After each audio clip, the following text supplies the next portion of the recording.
காலமெல்லாம் உன்னை நான் சுமப்பேனே.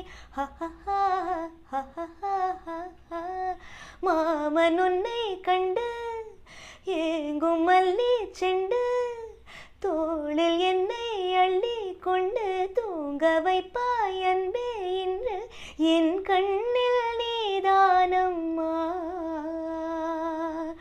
உண்ணாமல் உறங்காமல் உன்னால் தவிக்கும் பொண்ணு மணி நெஞ்சுக்குள்ளே இன்னாருன்னு சொன்னா புரியுமா? அது கொஞ்சி கொஞ்சி பேசுறது கண்ணில் தெரியுமா? உலகே அழிஞ்சாலும் உன்னுருவம் அழியாதே, உயிரே பிரிஞ்சாலும் உறவேதும் பிரியாதே. உண்ணாமல் உறங்காமல் உன்னால் தவிக்கும் பொண்ணு மணி நெஞ்சுக்குள்ளே